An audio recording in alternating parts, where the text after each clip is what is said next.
Okay, good morning all of you. तो theory of machine में कुछ इंपॉर्टेंट कंटेंट आपके जो बच्चे हैं न्यूमेरिकल पोर्शन में, तो न्यूमेरिकल्स मैं आपको बता देता हूँ। अभी तक प्रीवियस लेक्चर में जो आपने न्यूमेरिकल पार्ट कवर किया था वो पावर ट्रांसमिशन के न्यूमेरिकल्स आपने किए थे। उनमें आपने पावर ट्रांसमिशन के मैक्सिमम पावर ट्रांसमिशन का न्यूमेरिकल्स आपने कवर नहीं किया। तो आप अगली हेडिंग जो डाल के लिखेंगे उसमें ये लिखेंगे न्यूमेरिकल बेस्ड ऑन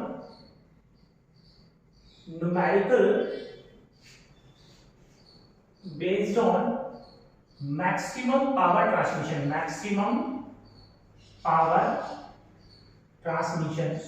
तो मेरी बात का एक ध्यान रखना सभी स्टूडेंट, जो क्वेश्चंस की पीडीएफ मैं आपको व्हाट्सएप ग्रुप में दे रहा हूं वो क्वेश्चन जरूर निकाल लीजिएगा, क्योंकि क्वेश्चन अगर आपने एक बार शॉर्ट की से कर लिए ना तो फिर 100% बता रहा हूं कि आप ऑफलाइन क्लास लो या ऑनलाइन लो, फिर आपकी प्रिपरेशन एक जैसी ही होगी।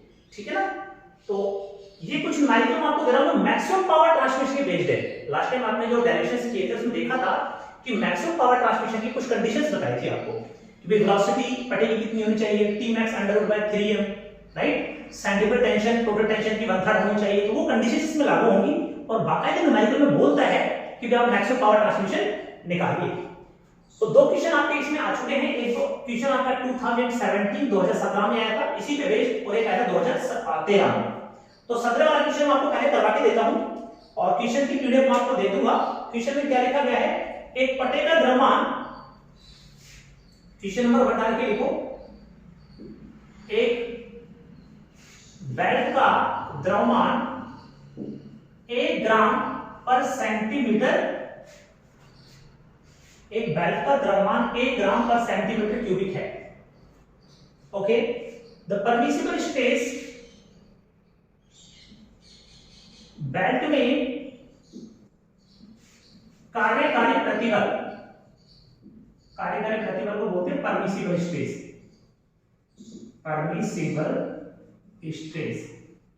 राइट? कितनी है ये देखिए आपको 21 बार, तो कार्यकारी प्रतिबल 21 बार है। ठीक है, तो permissible stress in the belt is 21 बार। आगे कह रहा है तो मैक्सिमम पावर ट्रांसमिशन ज्ञात करो। आगे कह रहा है तथा बेल्ट का काट मतलब क्रॉस सेक्शन, क्या क्रॉस सेक्शन, बेल्ट का क्रॉस सेक्शन कितने बाई कितने का है, 2.5 सेंटीमीटर इंटू में 1.1 सेंटीमीटर। ओके, यदि बाकी क्वेश्चन में पीडीएफ जो आंसर कर रहा है, यदि घर्षण तनाव अनुपात 2 हो तो मैक्सिमम पावर ट्रांसमिशन ज्ञात करो, मैक्सिमम पावर ट्रांसमिशन ज्ञात करो। अगले क्वेश्चन में साफ साफ बोला है मैक्सिमम पावर निकाल। ठीक है, तो गिवन डेटा क्या है उसको मेंशन कर लेते हैं जल्दी से। तो देखिए सॉल्यूशन पे आओ। एक तो हमने क्या रखा है, द्रव्यमान रखा है m, कितना है 1 ग्राम पर सेंटीमीटर क्यूब। तो पहली कंडीशन मेरे पास सिर्फ यही है। तो जरा यहां देखना सभी स्टूडेंट, आपको याद होगा डेंसिटी डेफिनेशन आपने पढ़ी है, वो मास बाय वॉल्यूम होता है ना। तो मास तो या तो ग्राम में होगा या केजी में होगा, ग्राम पर सेंटीमीटर क्यूबिक। तो ग्राम पर सेंटीमीटर क्यूबिक क्या होता है, डेंसिटी। तो इसका मतलब डेंसिटी गिवन है हमें, क्या गिवन है, डेंसिटी गिवन है, तो ना ग्राम पर सेंटीमीटर क्यूबिक। तो किसी ग्राम में केजी में जब सेंटीमीटर क्यूबिक का भाग देता है, वॉल्यूम का भाग, तो डेंसिटी तो बनती है। ये डेंसिटी वैल्यू पड़ेगी, तो इसको कन्वर्ट करो। तो पहले तो ग्राम को केजी में लेके आओ, कितने से डिवाइड करोगे, 1000 से, तो ये तो आ गया केजी में, केजी पर सेंटीमीटर क्यूबिक। और फिर आप यहां जरा ध्यान से देखो, इस सेंटीमीटर क्यूबिक को मीटर क्यूबिक में लेके आओ। आप सभी को पता है 1 सेंटीमीटर को मीटर में लाने के लिए हम 100 का डिवाइड करते हैं। मेरी बात ध्यान सुना, 1 सेंटीमीटर को मीटर में लाने के लिए इसमें 100 का डिवाइड करते हैं हम। अगर ये सेंटीमीटर उल्टा है, अब आप इसमें 100 का डिवाइड करो, 100 ऊपर चला जाएगा, मतलब इंटू में चला जाएगा। अगर सेंटीमीटर उल्टा है तो क्या करेंगे, फिर 100 का इंटू करेंगे, डिवाइड नहीं करेंगे। तो 100 का इंटू कितनी बार होगा, 100 का इंटू होगा 3 बार, क्योंकि 3 पावर लगेगी। तो 100 का इंटू 3 बार 10 की घात 6 से करना पड़ेगा। तो 3 पावर यहां पे क्या आ गया, 1000 केजी पर मीटर क्यूब। जो केजी पर मीटर क्यूब है डेंसिटी की रिक्वायरमेंट होती है। आगे कहते हैं परमिसिबल स्ट्रेस सिग्मा की वैल्यू कितनी है, 21 बार। तो बार को कैसे कन्वर्ट करते हैं, 10 टू पावर 5 से मल्टीप्लाई करके, न्यूटन पर मीटर स्क्वायर। बेल्ट का क्रॉस सेक्शन दिया हुआ है, क्रॉस सेक्शन कितने का है 2.5 सेंटीमीटर इंटू 1.1 सेंटीमीटर। तो देखो पट्टा ऐसा होता है, ऐसा ये तो इसकी चौड़ाई और ये इसकी मोटाई, तो मतलब ये तो होगी b 2.5 डिवाइड कर दो 100 से, कितना है 0.025 और थिकनेस कितनी है 1.1 सेंटीमीटर, इसको भी डिवाइड कर दो 100 से, कितना है 0.011 मीटर। ठीक है, ये हमें डायमेंशन दे रखी। और एक क्वेश्चन में गिवन है T1 बटे T2 tension ratio 2। Open belt का टेंशन रेशियो होता है ना, घर्षण तनाव अनुपात, फ्रिक्शनल टेंशन रेशियो कितना है 2, तो वो tension ratio T1 bye T2 कितना दे दिया 2। देखो अगर T1 बाय T2 बराबर 2 नहीं देता तो मुझे मालूम था क्या करता हूं, तो मैं ये लगाता T1 बाय T2 बराबर में e की पावर म्यू थीटा, तो फिर म्यू का मान हमें क्वेश्चन में मिलता और थीटा को निकालने के लिए या तो हमें डायरेक्ट एंगल देता थीटा, नहीं तो फिर हमें अल्फा देता, फिर उस वाले कांसेप्ट से निकालते, याद करो थीटा बराबर 180 प्लस माइनस 2 अल्फा वाले कांसेप्ट से। ठीक है, तो पीछे माइनस बताए थे बट यहां पे डायरेक्ट देता। ये क्वेश्चन था, ये गिवन डेटा है, अब मुझे निकालना है, जरा एक बार ध्यान दो, जो निकालना है पहले उस पे फोकस करो। मुझे निकालना यह है कि मुझे निकालनी पावर होती है T1 माइनस T2 इनटू में v, और मुझे क्या निकालनी है मैक्सिमम पावर। मैक्सिमम पूछा है तो इसका मतलब इसमें कोई भी एक कंडीशन अपने को मैक्सिमम वाली लगानी पड़ेगी। तो यहां पे पट्टे की चाल अगर मैक्सिमम हो जाए तो भी ये निकल जाए, तो पट्टे की चाल मैक्सिमम कितनी हो सकती है आपको याद है ना, √T max divided by 3m, इसे निकालते थे। तो पहले तो मुझे T max पता लगे, तो T max में 3m का मैं भाग दूंगा तो क्या निकल जाएगा V max, मैक्स आ जाएगा मेरे पास। वेलोसिटी मैक्सिमम, तो वेलोसिटी मैक्सिमम यहां रख देना, जब यहां पे मैं मैक्सिमम वेलोसिटी लिखूंगा तो पावर मेरे पास कौन सी निकलेगी मैक्सिमम निकलेगी। तो मेरा पहला काम है कि मैं T max निकालूं, क्या निकालूं T max। तो देखिए कैसे, उसके बाद मास निकाल लेंगे, तो एक एक करके आप आते जाइए। ठीक है, तो वी नो दैट, पहले तो आप ये लिख लो वी नो दैट। ठीक है, क्या लिखेंगे देखिए जरा ध्यान से देखो, टी मैक्स निकालना है आपको, तो टी मैक्स का फॉर्मूला बताओ क्या है। टी मैक्स का फॉर्मूला होता है सिग्मा बीटी, ये होता ना, इसी से निकालते होने को तो टी मैक्स ये भी होता है, आपको याद होगा टी मैक्स का एक फॉर्मूला और होता है T1 + TC, बट इसका कोई फायदा नहीं फिलहाल क्योंकि हमें ये नहीं पता। ठीक है, तो पहले टी मैक्स हम यहीं से निकाल लेते हैं, लगाइए फॉर्मूला लगाइए। अच्छा बताओ क्या मिलेगा, टी मैक्स सिग्मा की वैल्यू बोलो 21 × 10⁵ विड्थ कितनी मेरे पास पड़ेगी 0.025, थिकनेस कितनी है 0.011, तो टी मैक्स निकल के आपका आ रहा है कंडीशन जब 577.7 मीटर। ये आ गया। मास में निकाल के रखो, mass of belt, mass of belt. मेरी बात ध्यान सुना, जब ये बीटी क्वेश्चन में आपको मिल जाए ना, ये बी और टी किसी भी क्वेश्चन बताओ आपको, किसी भी बारे करना, अगर बी और टी क्वेश्चन में दे रखे पहले से, तो मास निकाल रखिए। अगर मास बराबर होता है डेंसिटी गुणा वॉल्यूम, एफ में खूब पढ़ा है, वॉल्यूम क्या होता है एरिया इनटू लेंथ, और एरिया क्या होता है बेल्ट का बी इनटू टी और इनटू में लेंथ। तो मैंने बताया लेंथ हमेशा पढ़ेगी कितनी देते हैं, डेंसिटी कितनी भाई 1000, बी कितना है 0.025, टी कितना है 0.011 और लेंथ कितनी देते हैं 1 मीटर। पट्टे की लेंथ हमेशा 1 मीटर पे ही काम करोगे आप। ठीक है, तो ये मास यहां से जो निकल के आएगा मेरे पास, वो निकल के आएगा 0.27 केजी, 0.27। ठीक, अब आप निकालो मैक्सिमम वेलोसिटी, क्योंकि इसमें मैक्सिमम पावर पूछे तो इसमें मैक्सिमम वाली कंडीशन लगानी जरूरी है, मैक्सिमम वेलोसिटी। तो बताओ मैक्सिमम वेलोसिटी कितनी होती है Vmax, Vmax होता है क्या √Tmax डिवाइडेड बाय 3m, ये तो होता है। तो मैंने Tmax निकाल लिया, कितना 577.7 और बटे में 3m, m कितना है 0.27। तो यहां से जो वेलोसिटी मेरे पास निकल के आ रही है आपकी 26.70 मीटर पर सेकंड, ये वेलोसिटी है।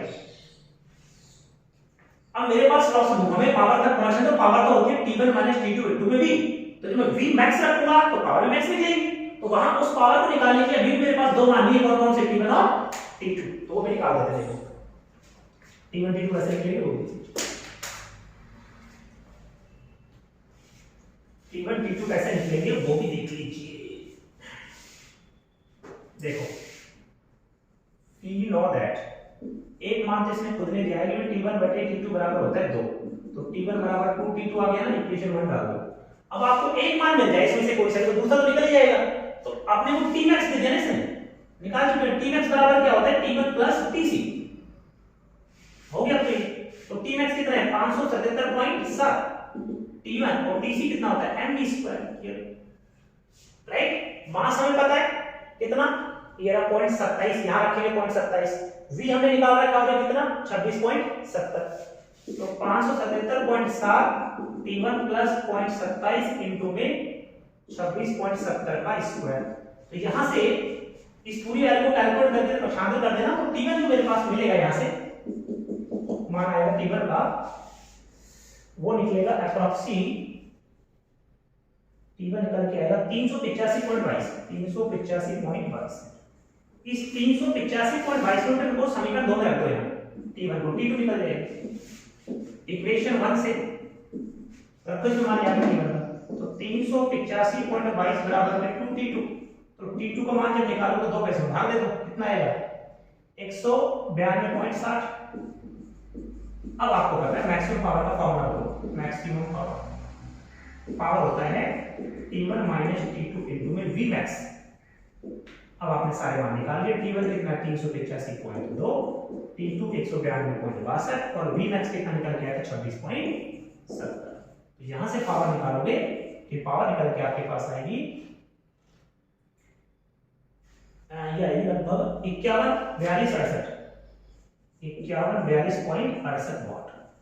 किलोवाट में तोड़ना तो 1000 से डिवाइड कर सकते हो, ठीक है। तो इस तरह के न्यूमेरिकल्स आपके पास आए, एक न्यूमेरिकल मैं आपको कराया, दूसरा मैं आपको पीडीएफ में दे रहा हूं, वहां से ले लेना क्वेश्चन, ठीक है ना। सेम टाइप का क्वेश्चन है, वो आप जरूर करना, क्योंकि मैक्सिमम पावर के ऊपर भी क्वेश्चंस आपके अक्सर आते रहे, आपको पता सबसे ज्यादा न्यूमेरिकल अगर पूछो तो पावर ट्रांसमिशन मैक्सिमम पावर में ही पूछे गए। तो मैक्सिमम पावर कंडीशन जानना बहुत जरूरी है जब आपसे मैक्सिमम पावर के बारे में पूछा जाए।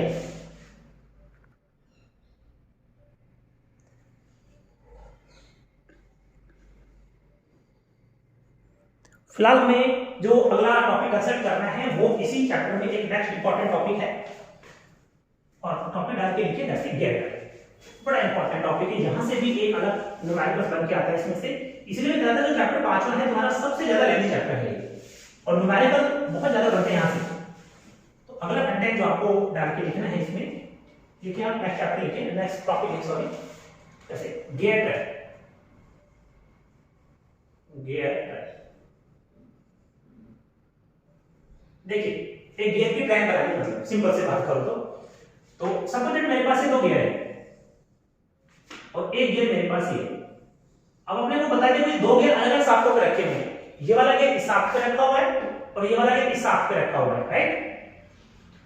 मैंने मान लिया कि माना ये गियर इसको घुमा रहा है, इस गियर की चाल मैंने मान ली N1, डाया मान लिया D1 और दांते मान लिए T1।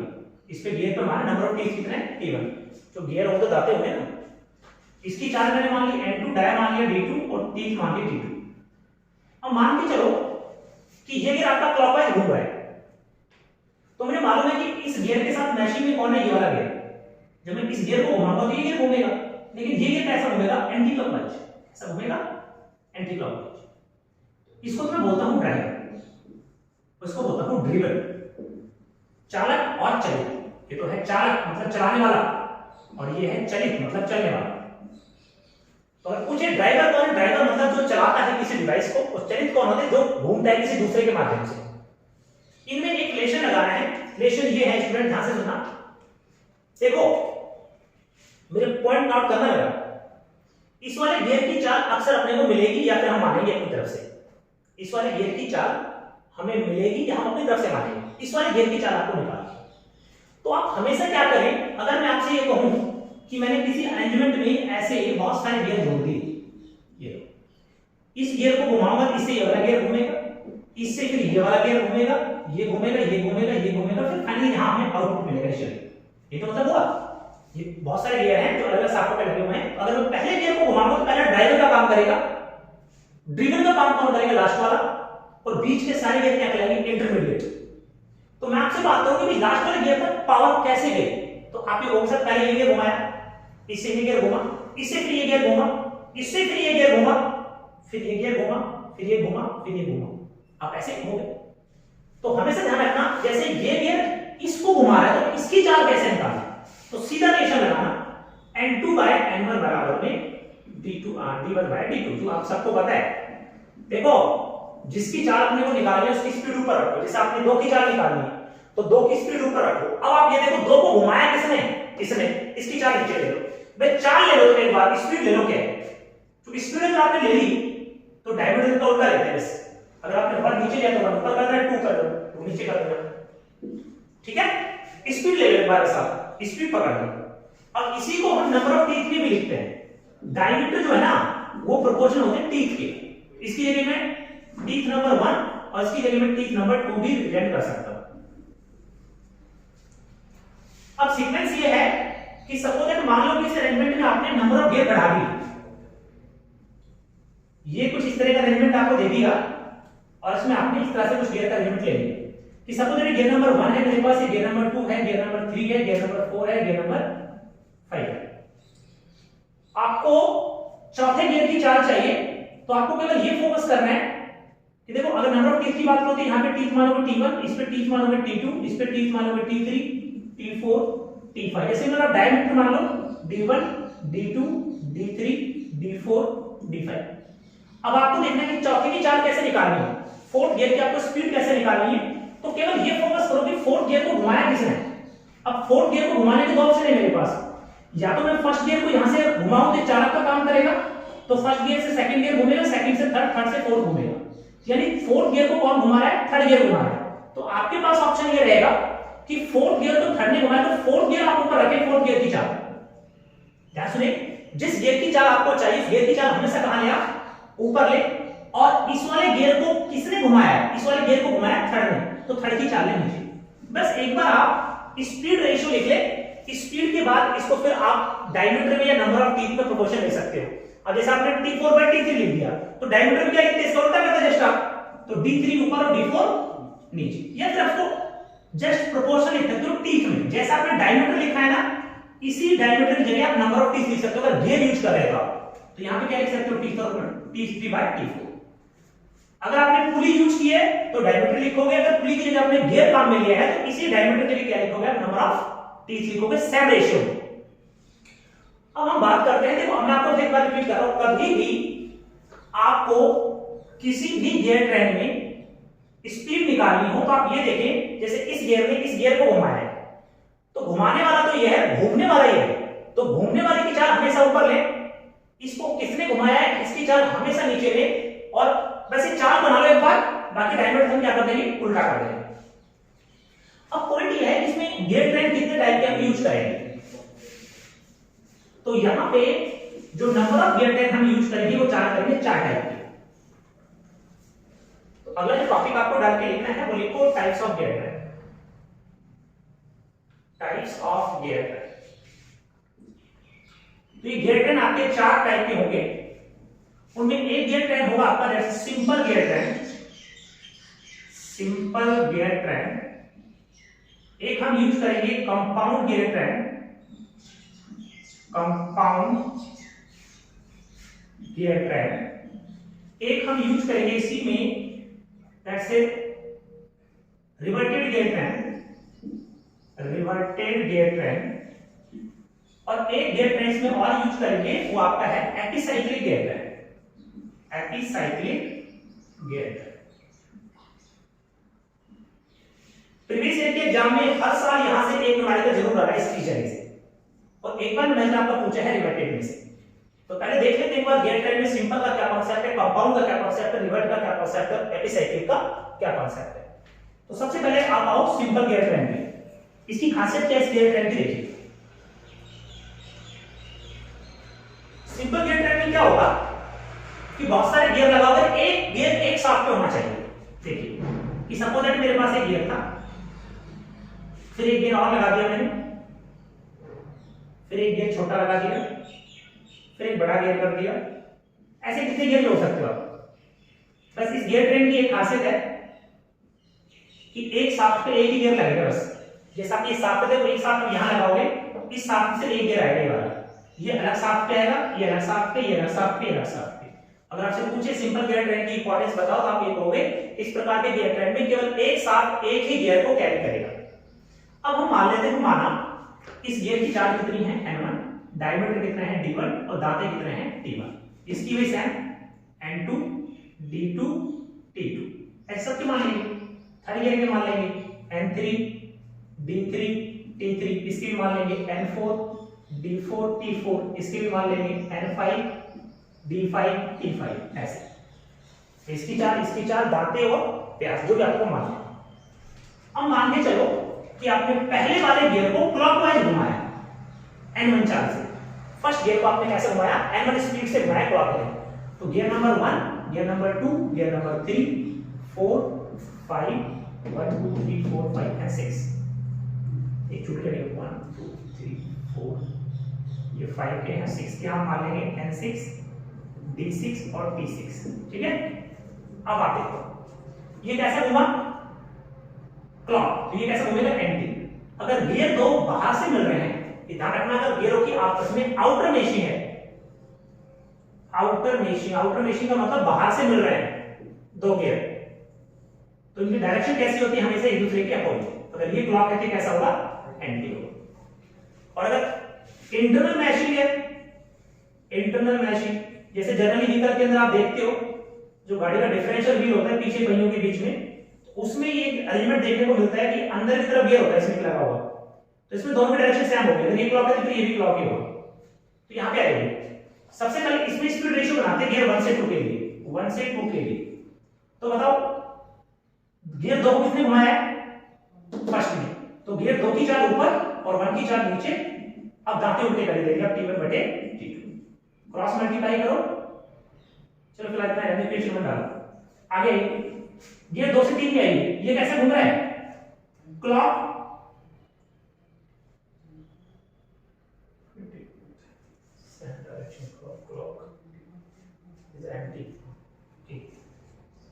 ये एंटी घूमेगा एंटी।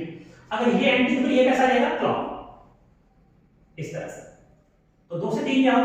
अब आप देखो 3 की चाल, 3 को किसने बनाया? 2 ने, तो 3 की चाल ऊपर और 2 की चाल नीचे, दांते उल्टे करो सिमिलर। फिर आप चलिए 3rd से 4th, 3 to 4th गियर। अब आप यहां ये कैसा घूमेगा? क्लॉक, ये कैसा घूमेगा? एंटी। तो 4th गियर की चाल निकाले तो 4th गियर की चाल ऊपर, 4th किसने घुमाया? 3rd ने, 3rd नीचे, दांते उल्टे कर दो। फिर आप आ जाओ 4 से 5 में। 5 गियर देखो ये कैसा घूमेगा? क्लॉक, तो ये कैसा घूमेगा? ये सॉरी एंटी कैसा है? क्लॉक। तो 5 गियर की चाल ऊपर बटे में 4 की नीचे और दांते जस्ट रिवर्स। और लास्ट में फिर बताइए कैसा घूम रहा है? ये घूम रहा है आपके पास कैसा? क्लॉक, तो ये कैसा आएगा? एंटी। तो 5 से 6 गियर में क्या निकालोगे? छठे गियर की चाल ऊपर, 5 की नीचे और दांते इसके उल्टे। यही जनरली हम करते हैं। Equation 1, equation 2, equation 3, equation 4 and equation 5। तीनों चार इक्वेशंस का आपस में गुणा करो और फाइनल आउटपुट देखो क्या मिलेगा। Equation 1 into equation 2 into equation 3 into equation 4 into में इक्वेशन 5।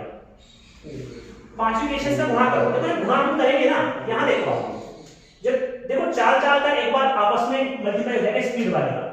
तो यहां देखो N2 से N2 गया, N3 से N3 गया, N4 से N4, N5 से N5। तो केवल क्या बचा? यहां तो बचा केवल स्पीड में तो बचा N6 बटे N1। ये तो बचेगा जब यहाँ पे N2 से N2 जाएगा, N3 से N3, N4 से N4, N5 से N5। यहाँ पे N6 बच रहा है, यहाँ पे आपका N1 बच रहा है। और दांते देखो, दांतों देखो T2 से गया T2, T3 से T3, T4 से T4, T5 से T5। तो केवल बचा कौन? T1 तो बचा पहले वाले में, लास्ट वाले में क्या बचा? T6।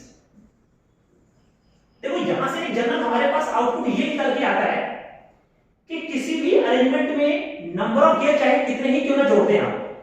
जैसा आप देख रहे हैं गियर में 6 गियर जुड़े हुए हैं, तो प्रथम गियर कौन सा है? ये। और लास्ट गियर कौन सा है? ये। बाकी सारे गियर क्या कहलाते हैं? आपके इंटरमीडिएट गियर कहलाते हैं। Driver, driven, intermediate. तो यानी कभी भी आपको ट्रेंड रेशियो, स्पीड रेशियो निकालना, स्पीड रेशियो तो होता है। तो स्पीड रेशियो ये कहता है अगर सिंपल गियर ट्रेन है तो सिंपल गियर ट्रेन में चाहे आप 1000 गियर जोड़ दो, उसके बीच वाले गियर का उसके स्पीड रेशियो पे कोई फर्क नहीं पड़ता। क्यों? क्योंकि जब स्पीड रेशियो निकालना होता है इस प्रकार के गियर ट्रेन का, तो इसमें पहला लास्ट वाला गियर काम आता है। देखो यार, बाकी तो बीच वाले गियर अपना क्या है इसमें सारे। इसको आप ऐसे भी समझो, मान के चलो कि किसी अरेंजमेंट में आपने 1000 गियर लगा दिए। गियर नंबर 1 यहां से स्टार्ट हुआ और फिर जोड़ते और लास्ट में गियर आ गया कौन सा 1000 वाला गियर, बीच में आपने 1 से लेकर 1000 तक गियर लगा दिए। अब मैं आपसे पूछता ये सिंपल गियर ट्रेन है, इसलिए पता होना चाहिए आपको सिंपल गियर ट्रेन है। अब मैं आपसे स्पीड रेशियो निकालो, तो क्या करना है, लास्ट वाले गियर की चाल ऊपर सीधे, बीच वाले गियर से मतलब नहीं रखना, पहले गियर की चाल नीचे और बराबर में क्या करना, दांते इसके उल्टे, पहले वाले के दांते बटे लास्ट वाले के दांते, ये सीधे आएंगे। अगर ये सिंपल गियर ट्रेन है तो, क्योंकि सिंपल गियर ट्रेन के अंदर कभी भी स्पीड रेशियो में बीच वाले गियर का कोई काम नहीं होता है, पहली बात। तो इसकी खासियत क्या है, सिंपल गियर ट्रेन की कुछ इंपॉर्टेंट बातें हैं, वो आपको मैं वर्बली बोल रहा हूं, लिख लेना आप सभी। क्या है, इस प्रकार के गियर ट्रेन में एक शाफ्ट पे एक ही गियर होगा। नंबर 2 पॉइंट क्या लिखोगे, इस प्रकार के गियर ट्रेन में स्पीड रेशियो के लिए पहला और लास्ट वाला गियर ही काम आता है, बाकी बीच वाले गियर कोई काम के नहीं होते हैं, या फिर स्पीड रेशियो में इंटरमीडिएट गियर का कोई रोल नहीं होता है। और क्या लिखोगे आप, जरा यहां देखो, सम विषम आप जानते हैं और इवन, देखो कितने गियर जोड़े आपने इसमें, 6 गियर लगा दिए। अब पहले गियर की चाल आपने कैसे रखी है, क्लॉक, दूसरा एंटी, फिर क्लॉक, फिर एंटी, फिर क्लॉक, फिर एंटी। मतलब ये हुआ, चाहे तो प्रैक्टिकल करके देखना सर, ऐसा ही होता है इसमें। अगर आपने कहीं इवन गियर जोड़े, कि क्या नंबर ऑफ गियर कैसे हैं, नंबर ऑफ गियर है इवन, इवन मतलब सम, सब गियर जोड़े, सम मतलब अरेंजमेंट में गियर आपने जोड़े 2 4 6 8 10 12 16 20 25 सॉरी 20 22 24 26 इस तरह से। अगर इस तरह से गियर है तो हमेशा ध्यान रखना, फर्स्ट गियर और लास्ट गियर की जो डायरेक्शन है कैसी होगी, अपोजिट डायरेक्शन। कैसी होगी, अपोजिट डायरेक्शन। अब मैं आपसे कहूं कि भाई किसी अरेंजमेंट में आपने पहला गियर यहां से, फिर दूसरा, तीसरा, चौथा, पांचवा, छठा, सातवां, आठवां, नौवां, 10वां, 11वां, 12 गियर लगा दिए। अब मैं आपसे कहूं पहले गियर की चाल ना क्लॉकवाइज है, तो बताओ लास्ट गियर की चाल कैसे है, तो तुरंत आपको बोलना क्लॉकवाइज ही आएगी सर, क्योंकि इसमें हम सॉरी एंटी क्लॉकवाइज आएगी, क्योंकि इसमें सम गियर लगे हुए हैं। आप चाहे प्रैक्टिकल देख लो, clock anti clock anti clock anti clock anti clock anti clock anti, automatic last का ऐसे बैठेगा, हमेशा अपोजिट बैठेगा। और अगर किसी अरेंजमेंट में नंबर ऑफ गियर कैसे लगे हुए हैं, और विषम मतलब समझ रहे हो ना, एक ही पास आप इस तरह से, तो फर्स्ट गियर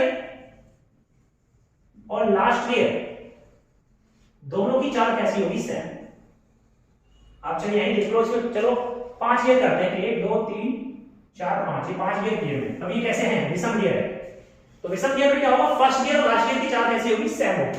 अब देखिए यहां पे ये कैसा है, क्लॉक है ना, तो ये एंटी क्लॉक एंटी क्लॉक, तो अपना ऑटोमेटिक क्लॉक बैठ जाएगा, ठीक है ना।